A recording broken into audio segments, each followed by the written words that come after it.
Hello world! Frida Reva Darcy and Patricia O'Connor here, and we've gotten the band back together and we've hauled in one of our shaggy little handsome trees, and this evening we're going to do a short video.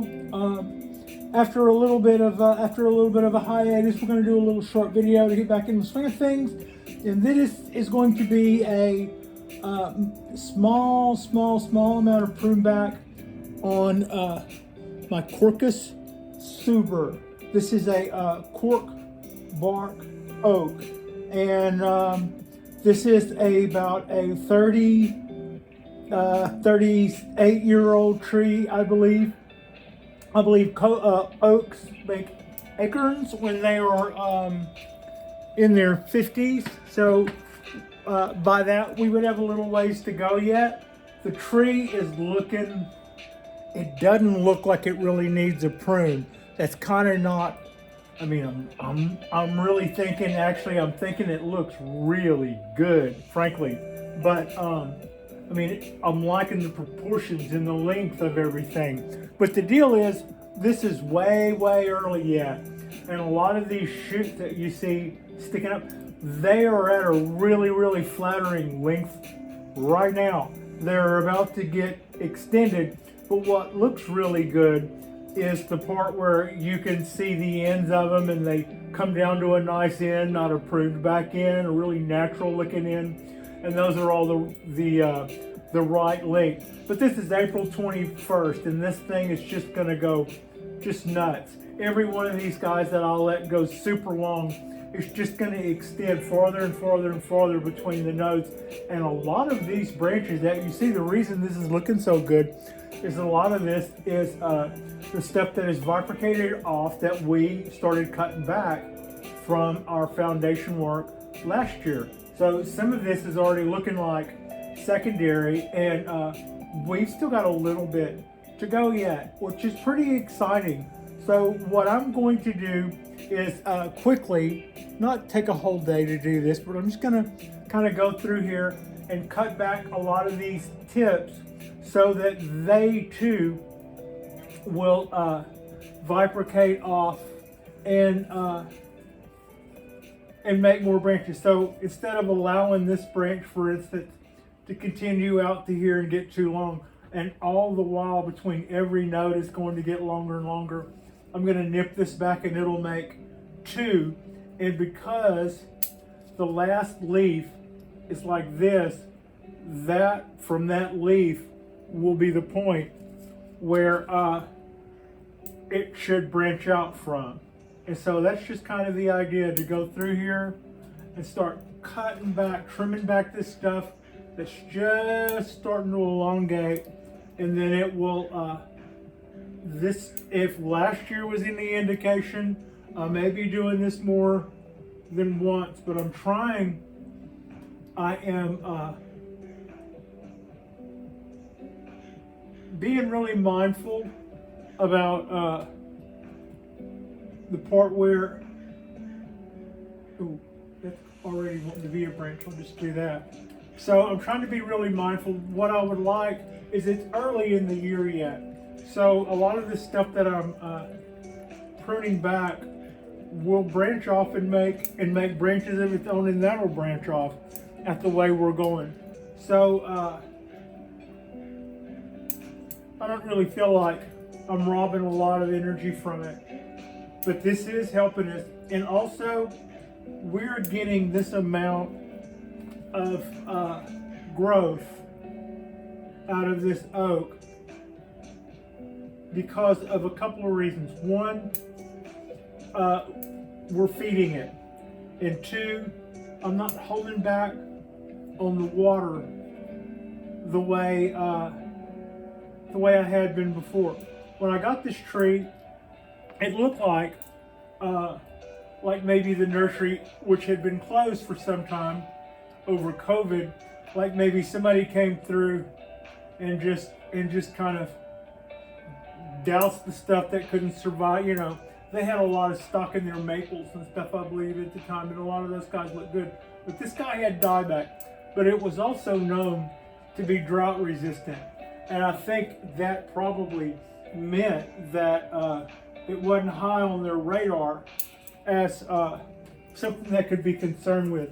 So when Greenest Grass Pat comes along and sees this beautiful, beautiful bark, and I see a couple of dead leaves peppered around there, and I don't think a whole lot of it. But I could tell that it had had a little bit of dieback, and I thought, well, this is an impressive tree, and also one that doesn't intimidate me because it looks like it needs to come back a little bit. And I'm gonna do that. We're building a really nice canopy. That was a big cut for me. I didn't really need to be cutting that much off, but it starts to get a little elongated. The whole top is really coming out nice, and some of this is still foundation, and some of this is last year's started off foundation, but by the end of the summer we'd already turned some of that foundation work into secondary, just because of, like what I was saying earlier, what we started doing in the way of feeding and up in the water regime. I don't know whether or not it was just a matter of I don't know if it was just a matter of it being COVID, and maybe you know, that's what happens at the garden. That's kind of what it felt like to me when I bought it. But that was from the eyes of somebody who during COVID had gotten addicted to bonsai. So I wasn't an old hand. I was just kind of looking at a tree, and I went, they're not looking at this one much. Let's see if I can get it. And it was probably more of a saw me coming. But I nicknamed this thing Log, and I've had to learn a lot about development. And when I looked at it, I decided that for whatever reason, I had decided that it probably wasn't getting watered a lot. I didn't say enough, I said a lot, which also it had tiny, tiny, tiny little pill-shaped leaves. I don't know how well those read. Kind of like that. The whole tree just had those. And I kind of took that to mean that they had gotten the tree into a shape that they had liked, and were no longer feeding it, and were backing off the water, and the tree was just all being kind of calm and tranquil, and was making a big, huge canopy of leaves that were not so huge because they didn't have to be, they couldn't afford to be, and that's what I thought I was looking at. So whenever I started feeding it, the first thing that happened was the leaves got really big. I'm not concerned about that.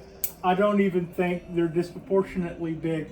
I think that grower at that time was probably one of those old school growers that always just kind of tried to maintain the size of trees by keeping them just barely maintained, kind of a idea that used to prevail.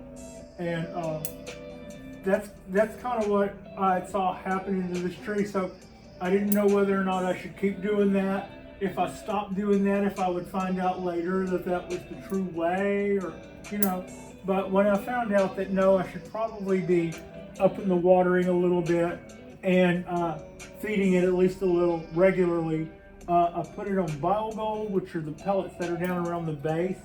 I don't want to cut that. A lot of these guys I see like dual little branches coming out side by side. It is really pleasing to see.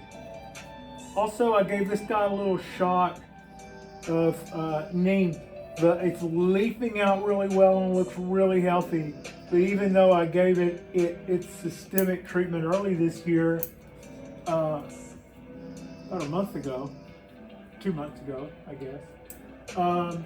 So I did see the pepper marks of some little buckshot marks on the leaf, that the telltale signs that something was coming through there munching. So I didn't go too nuts with it because it was still daylight. I didn't want any oil on the leaves to like turn into little magnifying glasses and turn them black or burn them.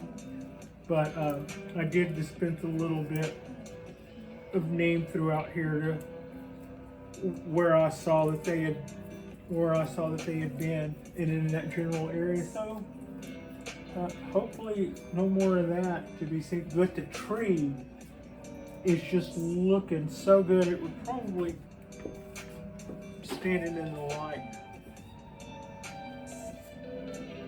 All of this on top, pruning it back will cause it all to just fork off just like that. And predominantly the first branch will be whatever direction, already cut that, the first direction of whatever leaf you left. That'll be the next, that'll be like the next bud site. All of and these are right now are just so pretty and they're such a good height. I can't wait till next year when there's twice this many and they look this perfect and uncut. But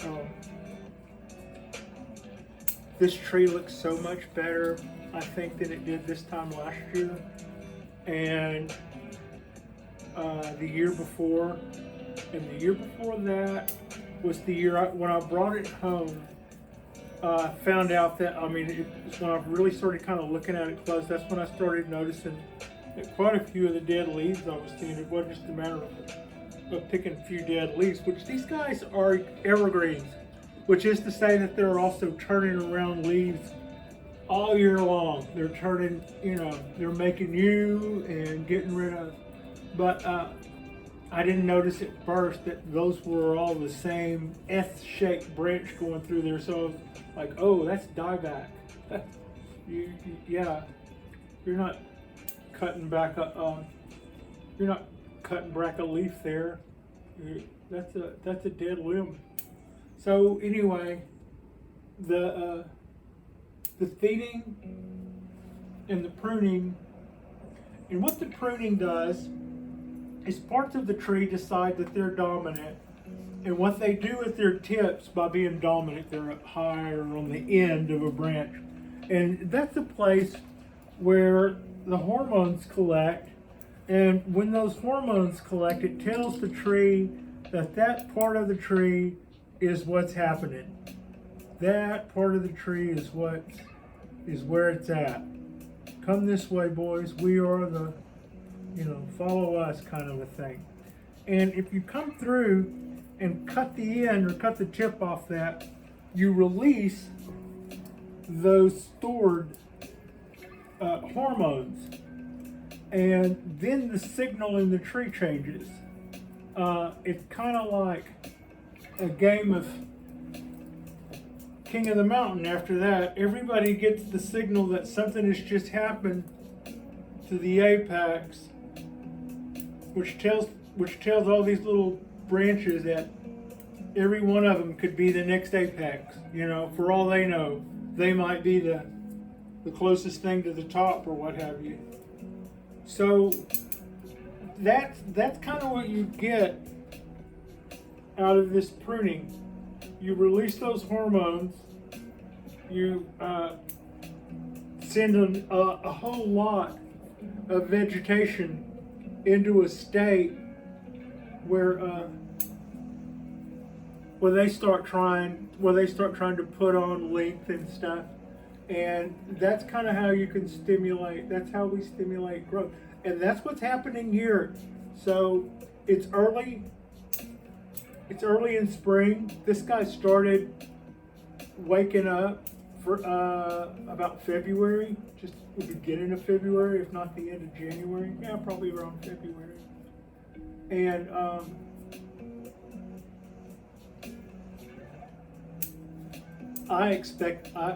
not going to expect anything. I am just really, really happy with what we got now.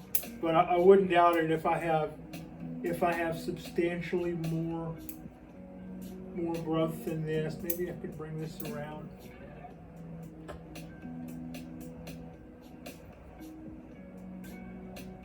Okay.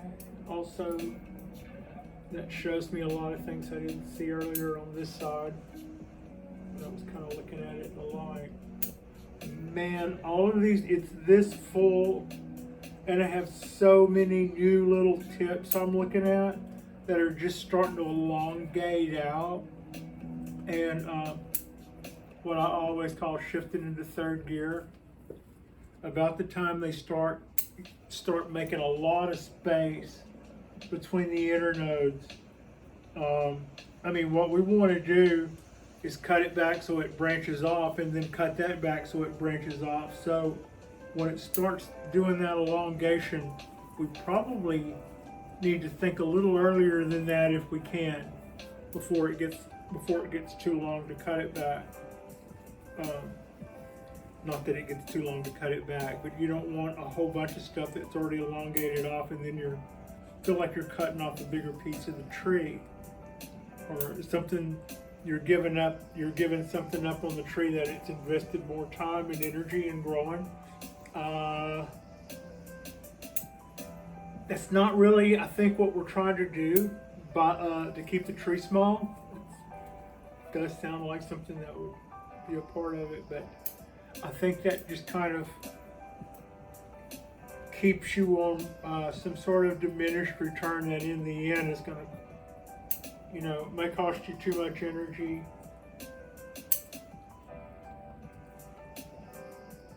The difference between what I'm talking about and what I'm doing now, I'm just kind of clipping back the tips a little bit. If I let them grow too long before I do this, then I will have they will have had, spent a lot of time and energy. A little more on that, Pat. This is a good example. So about here, that internode is really long. If I cut it here, the next branch will come out this way. So let's go there. And that's where my branch should go.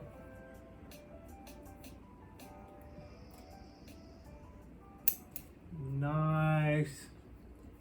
This is so fun. Earlier this year, knowing that we didn't have a repot coming our way right now, I trenched out, I raked out all 4 edges of the pot, which helped me to water it because the water was starting to run over the side really, really fast. And now it runs down in there and stops. And also, by digging that out all the way to the bottom of the pot, and then filling that with fresh substrate, that gives the new roots, it gives it a chance to rejuvenate and just, all the stuff is just all happy and moving, and it is certainly doing that. Okay, we already did that. I'm also clearing out a few leafies while we're here. Did she say leafies? It was kind of a lot of the Japanese videos, they always a lot of times they don't distinguish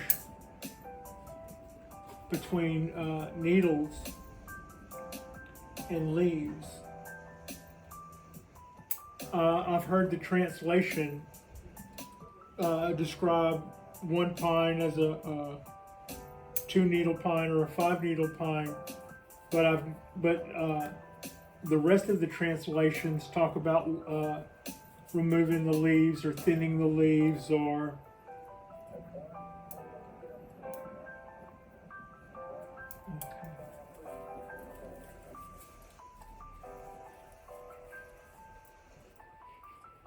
do that. This is starting to shape up pretty quick. I feel like when I have to start looking for things to cut, that's a good time to wrap it up. We're not there yet.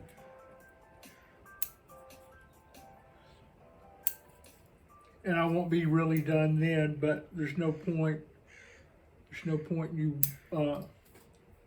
watch me pick at things, waiting for me to see that one tip that eluded me. That's kind of, you know, they don't go right back out when I'm done with them.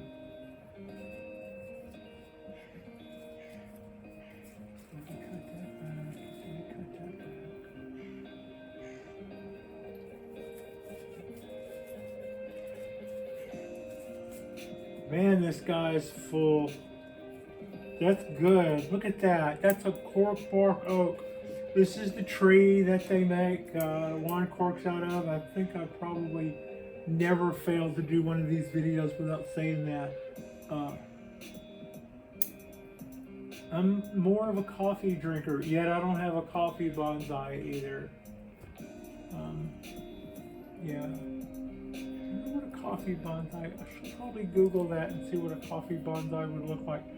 My idea with this is basically to just let everything go and be. And this year, this guy has gotten more massive. I mean, just bringing it in. It's like, golly, I feel like did I shrink? No, the tree has gotten really big, and really happy. And you missed that little sprig right there. Anybody else? Anybody else know that?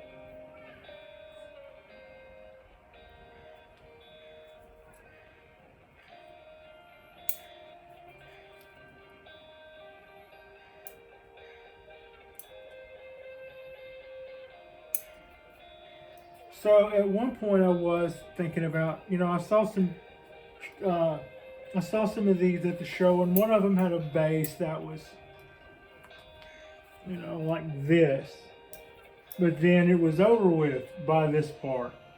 It's like they had taken one of these and they brought it over and it did some beautiful, you know, but the top, the new top they made for it, it was about this big around. They had, you know, maybe 5 or 6 years, 7, 8 years invested in that new top they were making. But man, what a beautiful tree. And I went, yeah, now that's something other than a log. And nothing short of just chainsawing the teetotal crud out of this would do that. And I do like the idea of not being limited. I'm not one of those that says that I don't take part in this or I don't take part in that too much.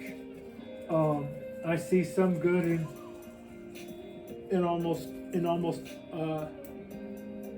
all of it, with a few exceptions, but which I don't think I need to go into. But at the same time, I feel like what I've learned the last couple of years about feeding it and about the systemic treatment. Man, the amount of dieback that I had on this one and the other oak just scared the willies out of me for all of those trees. So I kind of got on my game, and what I learned was the problems that I was having was one, because I wasn't doing preventative, and B, if you have a tree that is weak because you haven't been feeding it or something like that, or your feedings, in my case, they weren't regular, they were more based on some kind of timing based on guilt. I don't know what I was doing then, but it wasn't based on knowledge. It wasn't based on me knowing what I was doing and why. I didn't, it's like if I felt like they had gone too long without being fed, then I'd worry about that for a little while, and then I'd go through and just feed everything. Some of that stuff didn't need to be fed. Some of it needed to be fed a lot earlier, but didn't need to be fed when I was doing it, and all this other stuff. So it took those little problems for me to dive in and feel like I needed answers quickly, which kind of worked for me. That's, like I said, I learned more about other things along with that. And the other thing is that healthier trees probably won't need those treatments as badly as unhealthy trees. So if you're going to break the rules, if you're going to constantly rob all the energy in a tree by doing excessive pinching, or a lot of times just loving it to death, you see it and you go, man, I could arrange that and make it look really pretty. Notice what I did just then didn't make it look really pretty.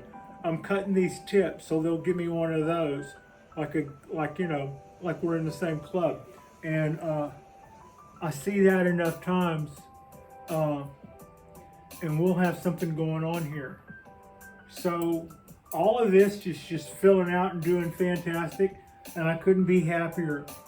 This oak and the other one, my California oak, we're letting this go out, and you notice that in years past I've cut stuff back over here thinking that this was too low.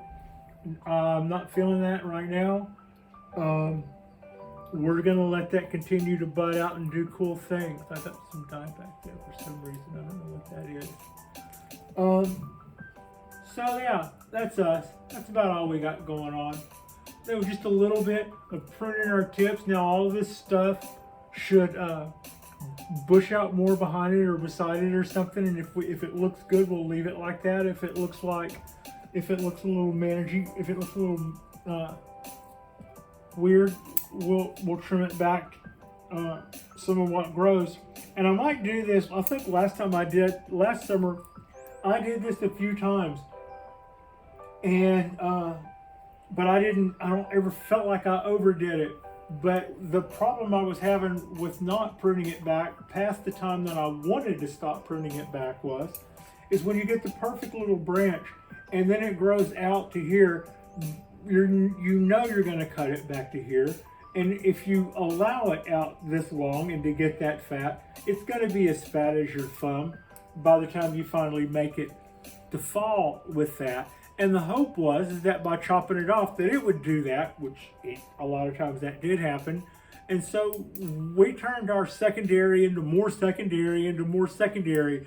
And the way I say it that way instead of saying tertiary and beyond is because it's all the same year's growth. There's not going to be a massive amount of deviation in the diameter. Next year you'll be able to look at that and you go, all of this was grown one year and all of this smaller stuff was grown the next, and you'll be able to see it that way more than 2 became 4, 4 became 8, 8 became 16, what have you. But to that end, that's also all still happening. And this is our Cork Bark Oak, our Corcus Super. These guys are from Spain, around there, and I hear on the islands you can see deviation between the leaves somewhat. Sometimes they will grow right next to some others that have a variation on oak leaves. Some of them, the ones I showed you earlier, I described as pill shaped. They also can look a little spiky, like holly leaves at times, and sometimes you'll see one growing next to another. I don't really know whether or not this is per species or not, but I do know that some oaks, if they're being grazed on by wildlife, will go from whatever leaves they were making to holly-like leaves, because those are actually sharp, and cows don't care, but that's what the trees do to try to work that off. Maybe deer do, you know. All right, enough about deers and cows and oak trees and whatnot. Like and subscribe if you guys haven't already. It's our day off. This is first of 3. Geez, I can't believe we made it. I have been having the creeping cruds all last week and the week before for one day, and then off and on last week. So it feels finally good to be at home, and after a productive week that I was able to make it all the way through. And after all that, so thank you so much for watching.